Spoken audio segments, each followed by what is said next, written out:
na wewe ni katibu wa umoja huu.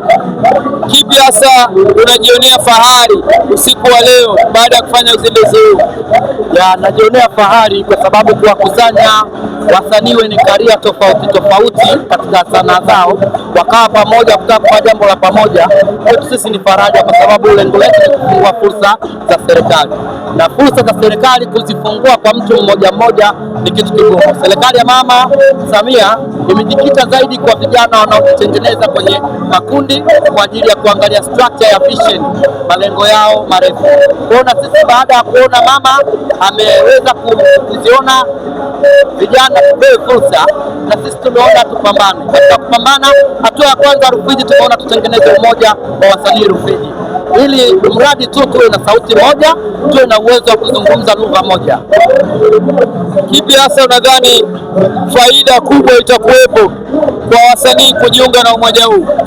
Faida ipo kubwa. Cha kwanza, tunalenga katika umoja, kitu chetu cha kwanza tunachokifikiria ni kuhakikisha tunaleta wataalamu kwa ajili ya kuja kufanyisha semina, wasanii wa Rufiji wanufaike kupata taaluma zao. Kuna script writer, kuna makameramani, kuna wachonga vinyago, kuna mpaka wasusi, kwa sababu nao pia huu umoja unawahusu.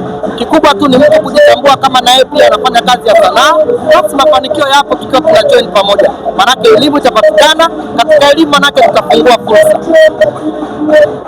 Umoja huu mlipata picha kutoka kwenye mkoa fulani, walikuwa na umoja wa wasanii wakapata advantage nyingi za serikali kama wanazozisema, au ni wazo ambalo limekuja tu kutoka kwenu?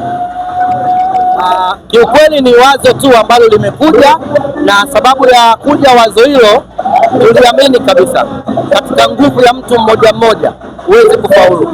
Na kwa bahati nzuri umoja leo hii umeweza kuunganisha wasanii mmoja mmoja, umeweza kukutanisha makundi ya sanaa ambayo yenyewe yanafanya kazi kimakundi, kikampuni.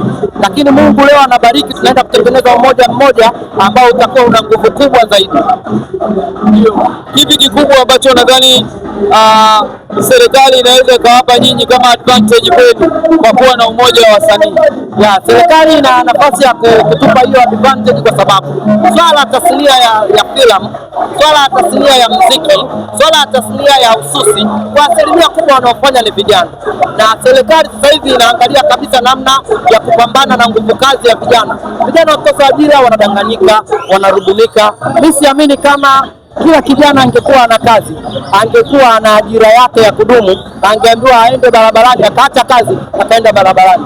Lakini kwa nafasi hii tuliyokuwa nayo, tukipata fursa, hamna kijana ambaye ataenda barabarani. Kila mtu atapambana kwenye kazi yake. Kwa kiasi gani unadhani kazi au lengo la sanaa linahitaji kufanya kazi zaidi, kutoa elimu kwa vijana, kutumia zaidi fursa kuliko kufanya fujo za kuchoma nchi yao na vitu vingine kama hivyo? Tunaona watu wengi wamepoteza uhai, na makundi ya wanasiasa yamekuwa yanawachongea wasanii kwa jamii, na wasanii wameshindwa kuwa na ujumbe wa kuwaelimisha vijana kuto kuingia katika kutumiwa kisiasa kuichoma nchi yao. Sasa wasanii unadhani wana wajibu gani wa kuhakikisha wanaielimisha jamii umuhimu wa kutunza amani badala ya kutumika kuichoma nchi yao kama vijana? Kwanza nitoe wito kwa serikali. Sisi wasanii ndio tuna uwezo kwa nafasi kubwa kuizuia jamii kufanya jambo lote ni hatari. Kwa sababu gani?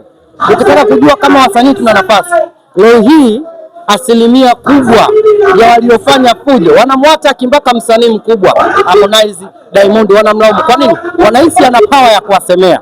Kwa hiyo kama serikali itatutunza sisi kama tunu, sisi tuko lazi kutumika. Sisi tutatumika kwa ajili ya kutengeneza amani. Sanaa ni kutengeneza uchochezi wa kutafuta mafanikio, lakini pia ni kutoa elimu, lakini sanaa ina nafasi kubwa mpaka kutoa onyo.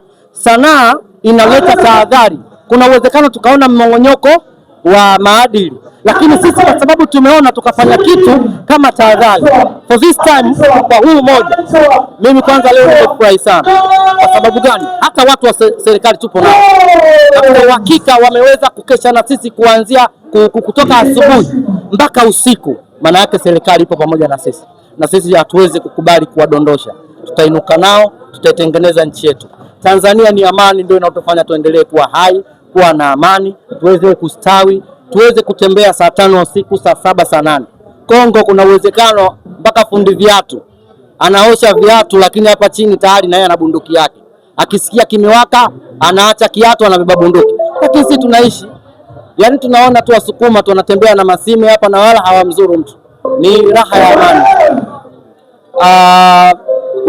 Umoja ndio huu tumezindua, lakini hatuna katiba na watu wamezindua huu umoja kukiwa hakuna utaratibu wowote wa kujisajili kwa msanii kuingia katika umoja huu.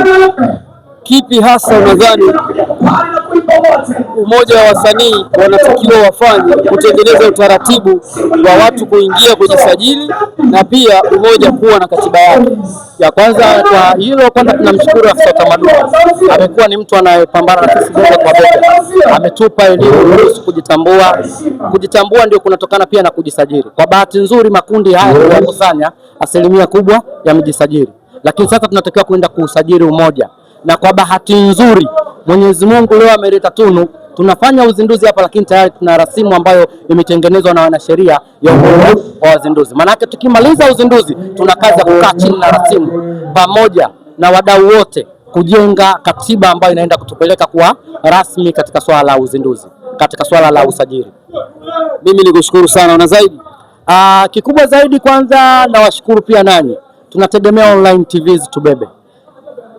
Taaluma yoyote, talent yoyote, bila habari nyinyi mkashiriki kututangaza, hatuwezi kutoboa. Hivyo nakushukuru pia, na nashukuru serikali iliyokuja, Mheshimiwa Mkuu wa Wilaya amefika, uwepo wake pia ameleta katibu tawala, tunashukuru. Tupo na afisa utamaduni, lakini pia nguvu ya dola tunaona leo tangu asubuhi tunakimbia Jogongi, tupo na askari polisi.